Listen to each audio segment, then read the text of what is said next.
Good day, good day. I'm going to give another tour. A lot has changed already. A lot has been growing really well. We've had some really nice weather and lots of rain, like almost too much.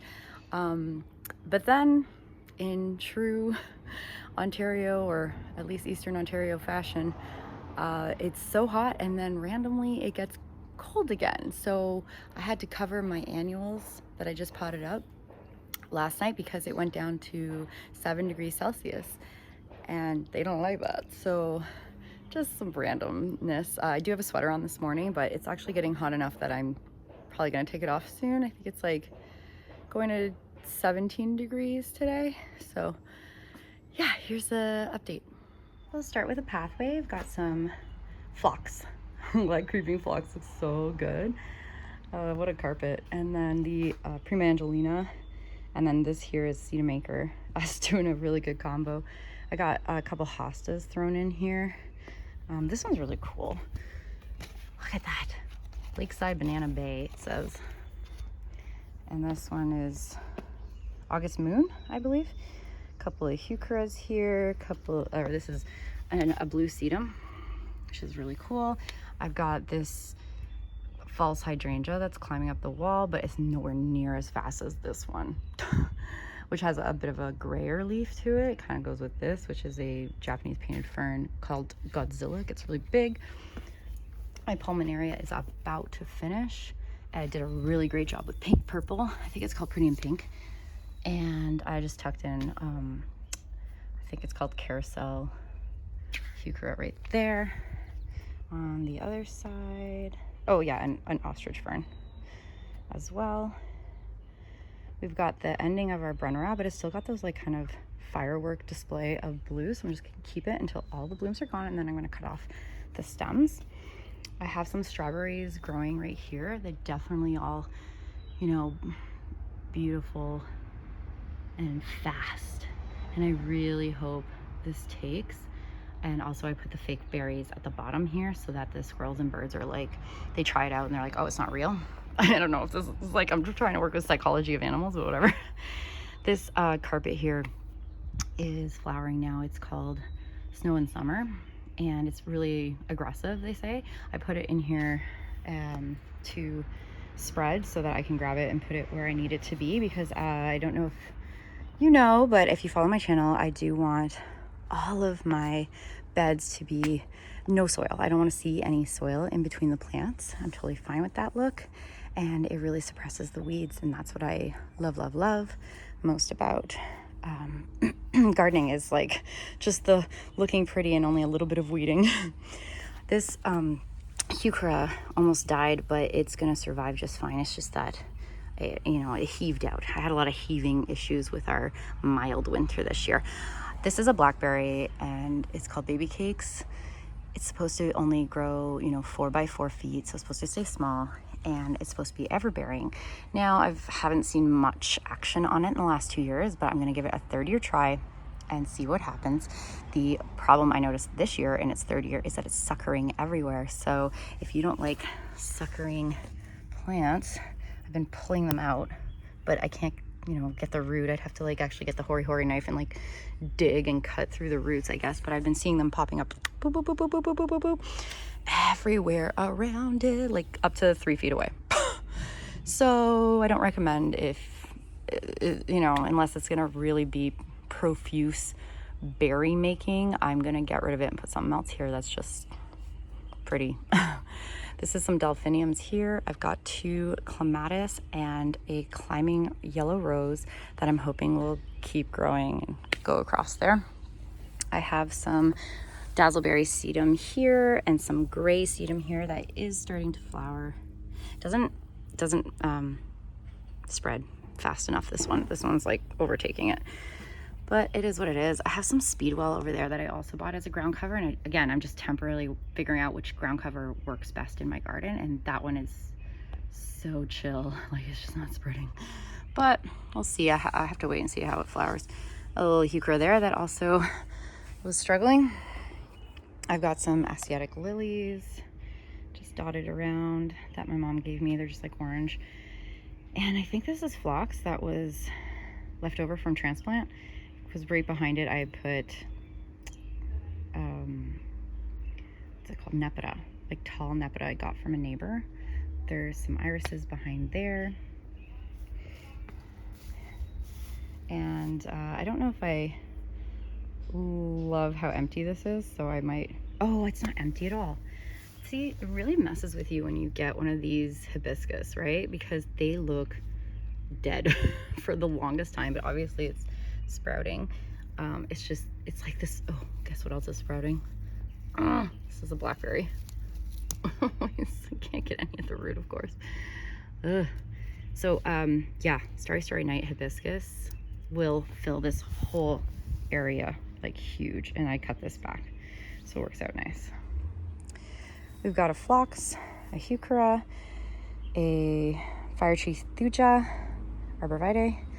I don't know what that is. It looks like coreopsis, but I'd be like super shocked if it was, because coreopsis does not thrive for me because it's a zone 5 USD, and we can only take zone 4 USD plants here in Ottawa, even though Canadian zones are different than American zones. I've said this before, it's like, it really messes with you because they don't change the tags, the American tags, at the stores, and we are technically in Ottawa a zone 5A or 5B, depending on your area, and I'm a 5B now. I know I wrote 5A before, but I checked it and I guess it changed. So I'm a 5B, but it does not mean the tag USD zone 5. No. It would be equivalent to a zone 4 USD. So it's just the way that the zones are laid out, Canada versus USA. So I have to be very careful. Actually, everyone should be very careful in Canada when they're buying plants, because they're buying all these zone 5 plants and they're not surviving. And it's like, well, I wonder why. They're for warmer climate. And coreopsis is one of those. So speaking of native though plants, I wasn't, but like, let's pretend I was. This is a beautiful sand cherry shrub. It looks like a tree because I've formed it that way, and it did amazing job flowering in its 4th year, and now I just have to watch it because the Japanese beetles love it. So it stays this beautiful color the whole year. It gets a little greener later on in the season, but right now it's like beautiful. I did put some silver accent at the bottom with some of these irises and Artemisia, which will eventually spread, and even threw in some of that blue sedum there because I just wanted some of that gray blue kind of look up against this purple leaf. I think that looks really beautiful. This right here is an echinacea. Behind it I have more of that ground cover that's not doing so well, speedwell, whatever, we'll see. This is a sweet Kate spiderwort, and it's got a bunch of irises that were donated around it, and behind it it's got some, this is actually called dragon's blood sedum. It's not very dragony, as in like blood red dragony for me, but it spreads nicely, like really nicely. It must only get red in the fall or something. It was red at one point. Anyways, I'll have to monitor that and see. I still like it though, because it does cover, but I don't like anything that's too similar to the grass. Like, I don't want to put creeping acre on the edge here, because then it doesn't look like you have a border at all. So I have to be careful with what ground cover I use for between all these plants. And I have a little row here of Veronica Speedwell. I think I did like pinks and whites and pinks and whites and pinks and whites, but I don't really remember. I guess we'll find out. And they grow about a foot tall. The only grass is, like, that's not technically a grass, but let's pretend it is. It's not a grass at all. But this is actually a grass. It's boulder blue fescue grass. And it's like one of the only grasses that haven't died on me, because I don't know, my soil must be too wet, too clay, not amended enough, even though I've put so much top dressing on it in compost. It's still too clay or too wet. So only that grass has survived, and slightly, I have another grass over there, the Hakona Cloa, that survived, and like every other grass has died for me now. And even the Corex has died. And I'm like, Here is the smooth hydrangea incredible, and it's like the first, right? It's the first thing to bloom because it's native. I mean, it's a cultivar, but of the native ones we have here, but like the fact that it's native is, you know, it's part of this climate, so it's going to bloom faster than all the other hydrangeas I have, which is fine. I mean, which is great. This is a moonglow juniper. It's so pretty, but it's like having a total lean fest that way. You can only notice it when I do this. I don't know why it's doing that, but if it doesn't straighten out in like a couple months, I'm gonna maybe stake it. It didn't do that last year. I don't know. The way I protected it over the winter was burlap, so maybe it hated that. Maybe the burlap made it weird, and then I don't know, all this, there's so much die off. So I did something wrong, but I think it'll be fine because it still looks better than like actual dying plants. I got some, this is funny, phlox penstemon. Like I definitely did that on purpose because phlox and penstemon, they bloom at different times, so I'll always have something blooming throughout the summer, but it's just kind of silly. I have some more delphinium, and then I had to buy 2 new ones because these 2 died. So I bought 2 new ones, boop, boop, and I put them there, same colors, hopefully. I don't know why they died. I'm going to blame this endless summer hydrangea because I brought its shoots down. That's what you're supposed to do because endless summer hydrangea is zone 5. And, you know, even though we're zone 5B, it's American zone 5. So, which means it's probably not going to make it here on, the old buds will die. It has to bloom on old wood, old buds. So the buds form in the fall, and then it has to survive the whole winter for it to bloom like right now, or not, maybe not right now, but like in a couple weeks. But if you don't protect it and shelter it and bring it down to the ground where it's like warmer and away from the cold wind, then it will dry out and die. And that's what mine did because I took the protection off of it. I brought it down. I did all the right things. I brought it down. I probably stifled those delphiniums somehow, and I unveiled it far too early, and then we had a nice frost, and then I think it killed everything. So I just cut off all the branches, and it starts from the bottom. Luckily, this is a type that blooms on old wood and new wood, so I'm just waiting for the new wood to grow and form buds, but it's not going to bloom until like, I don't know, mid-July or something. So, or maybe like early July. Yeah, I think July 1st. What else? Oh, I have a little rock peeking there. I do like my rocks. It's hard to find rocks, and they're so expensive. You don't want to buy them. You just want to like find them somewhere and then bring them in your trunk. If you live in the country. So this is a clematis, and I just noticed while I was looking at it earlier, this got some like wilty thing going on. It's like, what is that? Why are you wilting? So I am gonna look up. Like here it's fine. This has like strength in it. And then some other ones do not. Like what is happening? Anyways, it's all super budded up, but something's up. So I'm gonna have to look that up. I got a peony here. It's got like all of 5 buds on it that I've already staked up. I'd rather do that than the cage because I don't even get that many blooms. So I just stake them individually and they doesn't look so, I don't know, floppy. And I don't love it because it doesn't bloom profusely for me, and this one doesn't bloom at all half the time. I think I got like 2 blooms on it last year, and right now I see no buds.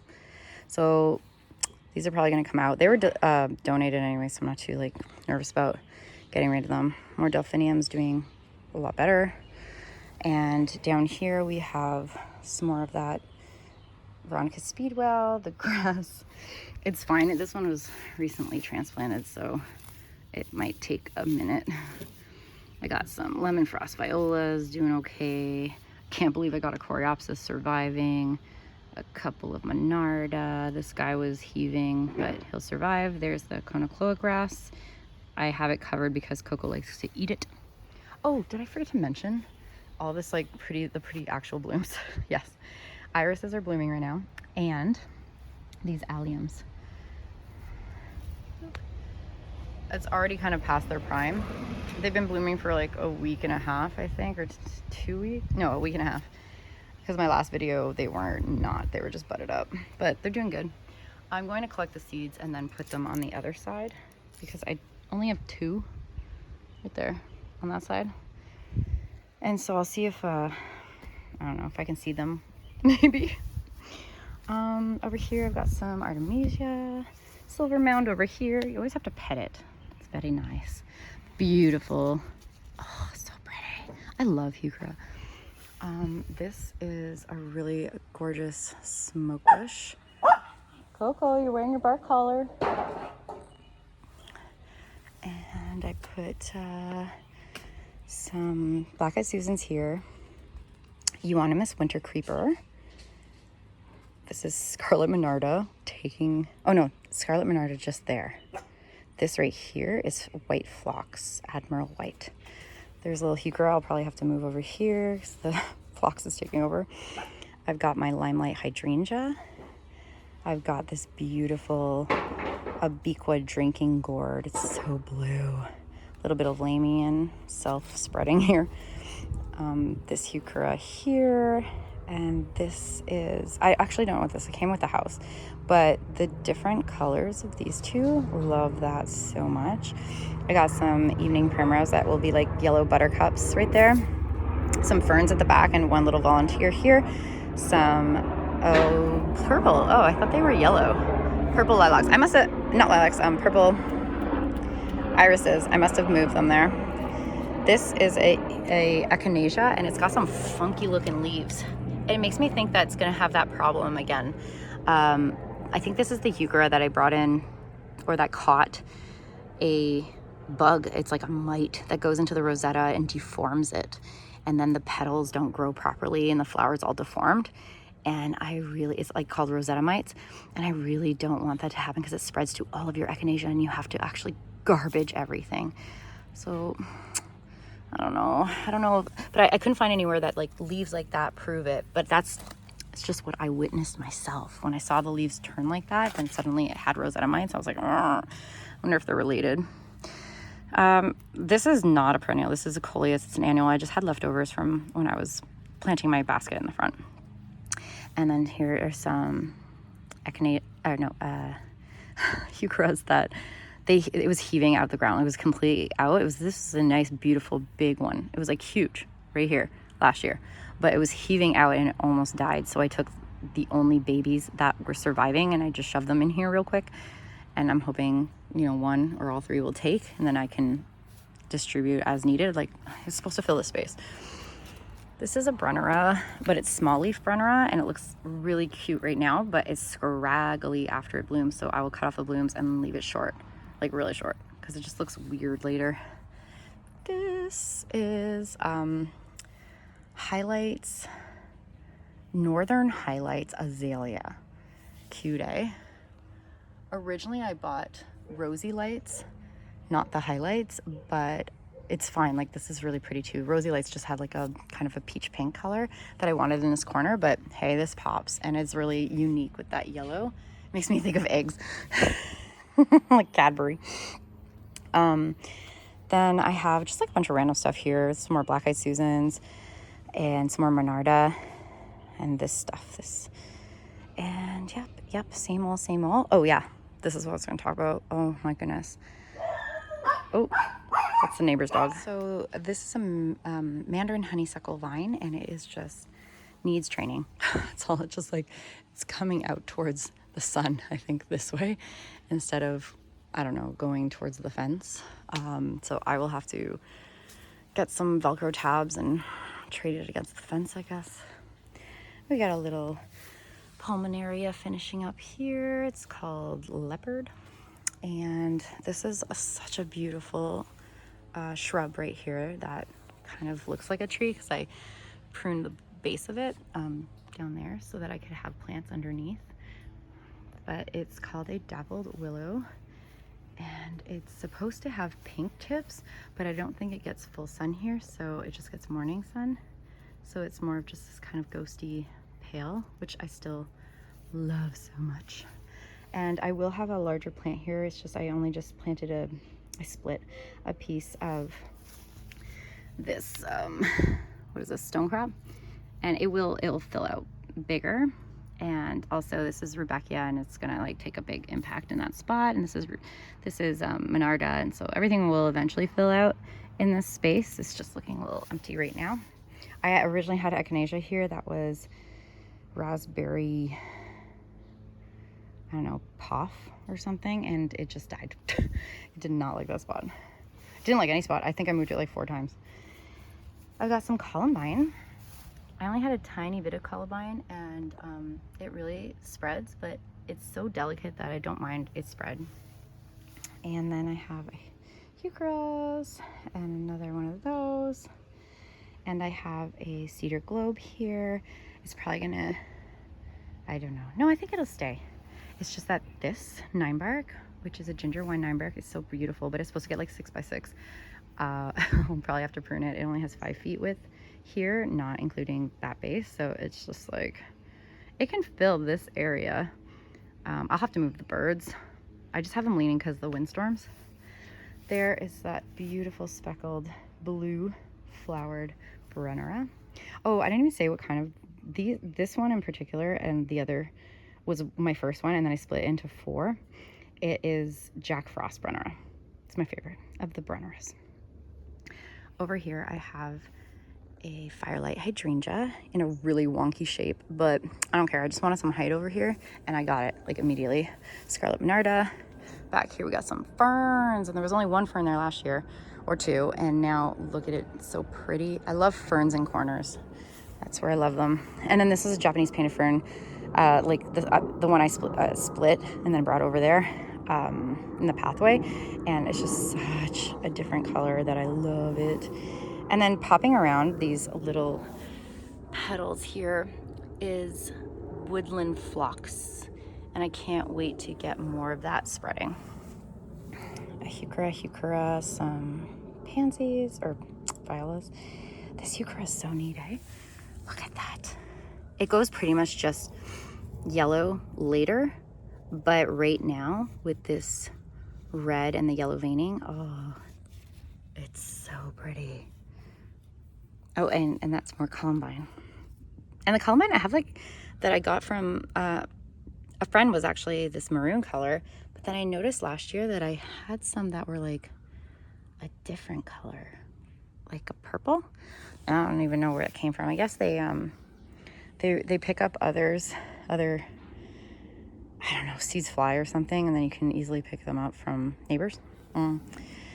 Autumn frost hostas, they are such winners. They pop so much.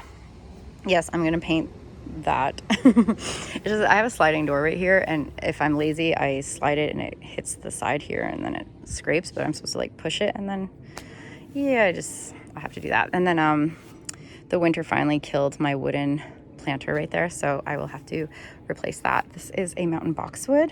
I've got some more grass. I shoved in a couple of coleus right there just because this is a shaded area and coleus like shade. I have some astilbe. This is bridal wreath, I believe, or bridal veil astilbe, and this is dark side of the moon astilbe, and that'll get huge. This will get cut back, so there will be space for it. Black Eyed Susan's behind. Heuchera. I had the violas here, and they were big. They were originally where I put violas, but they died over the winter. We had a really weird winter. This is phlox, I believe. Some delphiniums are behind the shrub. The shrub is rainbow pillar serviceberry shrub, and it did so well with blooms that I should get a ton of berries, but I don't see any. I hardly see any berries at all. I see 2. There's 2. I don't know why. I don't know if it's because it's the shrub version and not the tree version, but I do not get a lot of berries on this guy. It's a native too. Like, I don't know what's up. We got some Monarda here. Some more of that Artemisia. This was the best of all my pulmonarias. It's pretty in pink. It's the one I split and put in the pathway. It did so well. It's like blue, pink, and purple right off the bat in early spring. Well done, well done. Delphi's in the back. This is a laced up elderberry, and it should blossom pink, wide, flat flowers and stay compact, because obviously not blackberries. Elderberries are huge, right? The black lace elderberries, they get like massive like that. And I don't want that, because this is going to get big. This is a yellow ribbon arborvitae.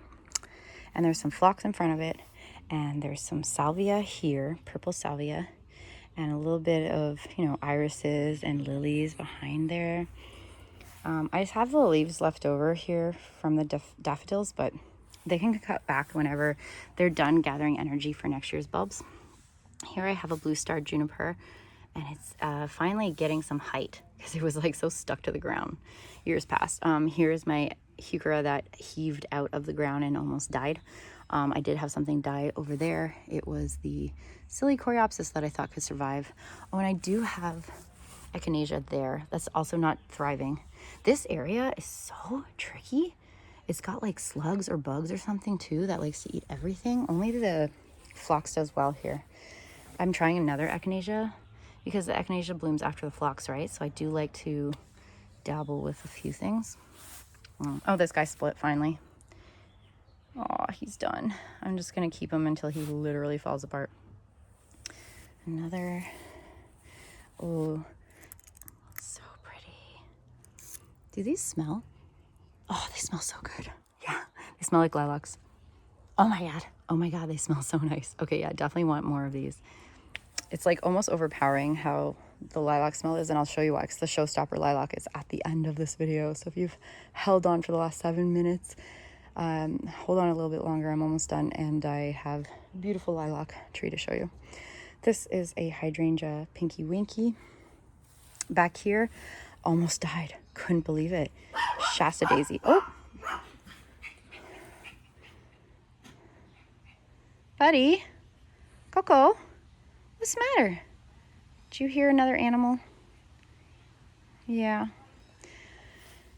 So the Shasta daisy right there is supposed to be so much bigger than that, but I don't know. I put in some new delphiniums because again here died. It's like almost everything died, except for obviously these Lila, well, for heaven's sake, ooh, not lilies either. Oh my gosh. Ooh, I'm getting tongue-tied with all these names. Those. It's not coming to me, okay? I don't know. These are lilies for sure. And then we have some more heuchera, and we have some that ground cover that's not supposed to be there. I will pull that out and put that somewhere else, the cedar maker, because it looks too much like grass, and I like to have a defined edge with color. And that is Autumn Joy sedum.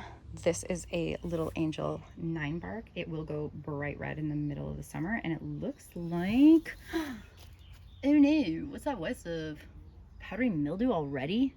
What? It's because it's been so damp. Okay, I'm gonna spray that with anti-powdery mildew spray. I have some. Oh my god, irises. That's the word I was looking for. Irises. I've said it only like 20 times already, but all right, this shrubberyness. Okay, this obviously looks like a tree, but it was originally a shrub. It was tiger eye sumac, and it suckers. Let me tell you, it suckers. It says it's a cultivar of sumac that isn't as aggressive, but I mean, sumac is insanely aggressive. It's native too, but it is super aggressive here. And they were like, yeah, this one's less. Okay, well, yeah, it still suckers. And I'm talking like 4 feet away sometimes. Like I'll find it in the grass. So just be careful if getting this, but I do love it. So it turns like orange in the fall, so it's so beautiful. This is a halo dogwood red twig. Beautiful, has beautiful red stems in the winter. Not that I'm out here in the winter, but you know.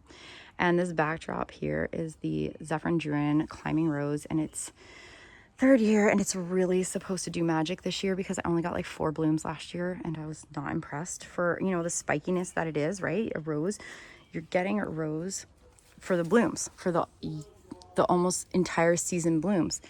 And if you don't get that, then it's not worth the trouble, right? Okay, I gotta train that up. So you better do your job, buddy, or you're coming out. And I'll just put like a different vine up there. That's not so prickly. Okay. Over here, over here. Oh yeah, I did these, but I had to cover them last night because it went down to 7 degrees Celsius. So annuals don't love that. I have a black-eyed Susan vine, like these. I'm trying that out. Last year I had Mandevilla, which was super expensive, but it was beautiful. But I just want to try new things, you know. Then I have these Super Belle Coralina dotted throughout, and for the spiller, well, I don't know what Bacopa is, but honestly, I went to a store where it was very limited and everybody had picked over everything, and I didn't get what I wanted, but we'll try them. And then I have that same thing on that side.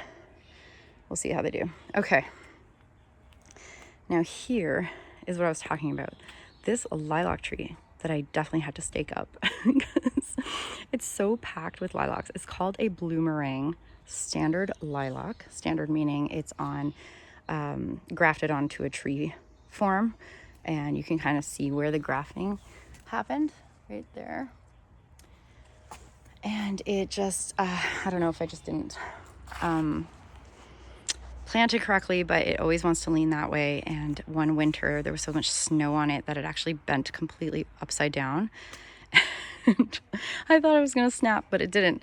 It's been through the muck and doing great, and it smells so good. So good. And there's just so many. And by bloomerang I mean like it's supposed to bloom again, and it does bloom again, only, you know, not as profusely. And then down here to give match to it is 2 huge clumps of creeping phlox, which completely, right, just ties it in. I've got my yellow, my blue, my reds. This is a euonymus. This is the, you know, blue spruce globe, the Angelina, the 9-bark, the same one as that one. It's a ginger wine. I've got some penstemon here that will also be purple. I've got 2, oh, we got a little bit of a bloom here. Look at that, it's dianthus. And this smells really good too, but like only close up. So really nice, kind of fiery. I think this one's actually just called Red. It was like a no-name brand. It's like Red Heuchera. I was like, done. This is the same as this one. It'll bloom white and red. And then I have another dianthus right over here. And in my previous video earlier, a couple weeks ago, it was just dying. So I cut it straight down to the wood, all the way at the bottom. And it's coming back. It's fine. So don't think your dianthus is dead. Just cut off this, whatever this stuff is that is dead. Oh, we can't pull it off, but you can cut off the stuff that is dead, and it will grow from the root basically, and that's fine. Oh, this was weird. Okay, you know how I have right there a smoke bush? It's like royal purple smoke bush. This is its dwarf variety. It's a really royal purple velvetini smoke bush, and it's leafing out so late. I don't know why, like at least it is leafing out, but I was like, what's up, bud? Why are you taking so long? I don't know what happened, but it's in its this is its 3rd year. I let it bloom last year, and then I don't even think I pruned it. It's got a kind of an odd shape, but anyways, we'll see what happens. We got some white irises there, echinacea that's going to turn red. This is that dragon's it's not red, the dragon's what's it called, dragon's blood sedum. I've got, oh, these guys bug me, but they're pretty in the grass when they bloom. It's like violets, but I don't like them in the garden. In here I've got more of the butterfly weed, orange flowering butterfly weed, cat's pajamas nepeta, and another echinacea that is called Lakota fire. Atlantis sedum. Oh, it's so pretty.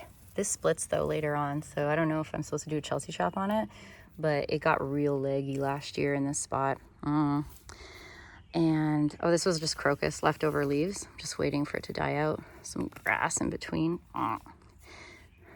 And what else? Oh, this grass. Oh, yeah. So this is the 3rd grass that did not die, but is basically almost always dying. Like, it's not thriving. This is called Japanese blood grass. And I thought the red of it would look really cool, contrasting, you know, green, red, and blue. And it does, but it's just not profuse, right? So, meh. Oh yeah, and a sedum. It's called Firecracker. This is the one I took a chunk of. There was like a chunk back there. I think I took a chunk off of it and I brought it to the back bed. Oh, right. This is a delphinium, but it's like a short variety, larkspur, and I just plop them around, and they're supposed to distract us when the Shasta daisy just like dies off and I have to chop it. So like once this flowers, it takes up all this room, and then I cut it off down to this short once the blooms are spent, and then it looks like this big empty hole. So I put this larkspur, and it should, you know, cheer it up a bit in the meanwhile until this does its second round of blue. And this Shasta daisy is fine compared to that Shasta daisy, which almost died. I don't know, maybe it's that sumac. It's like sucking up all the water or something. And we're just gonna laugh about my grasses, okay? Like, they just don't love life here. Oh, you poor grass. Anyways, sedum loves life here. Sedum is having a blast. It's taking over. And the last thing I want to show you, which is my newest addition, is Proven Winners Denim and Lace Russian Sage. And it's doing great. I mean, there's some sedum here. Just disregard that. Like, I don't need you, sedum. I'll just put you over there. And yeah, it's growing back, so yay. It's gonna fill this spot like huge. It's supposed to be like, yeah, I'll have to cut the side of it. But obviously I'm overplanting my spaces. I get that. I know I am. Most likely in this bed, there are so many shrubs that I will not even have room for perennials one day. You know, like I'll have to take all the perennials out. It'll just be like big shrubs, boom, boom. And that's okay with me, because, you know, I just like not seeing the ground as much as possible and not having to weed and all that jazz. So that's what I have so far going on. I love it. This is year 3. It's doing well. Like, I can tell the ones that are doing well and the ones that I have to give up on and be like, you're not worth it. And that's okay. So thank you for walking with me in my garden, year 3 garden, where things are supposed to really pop and I'm supposed to figure out, you know, what works and what doesn't work. And I think I've been doing that. I just having a blast back here. It smells so nice, and I'm just loving it. Like, I know a lot of this was time consuming and costly and work, and I just think it's so worth it. It was just so much fun and relaxing and calming, and just like good to be outside doing something and not just baking in the sun, like covering up and staying hydrated and working on the garden. It's just, I don't know, it just like feeds me. So I really recommend it. And I will show you the front yard, but in another video, because I'm sure this has gone long enough. So I hope you have a great day, great weekend, and I'll see you in the next one.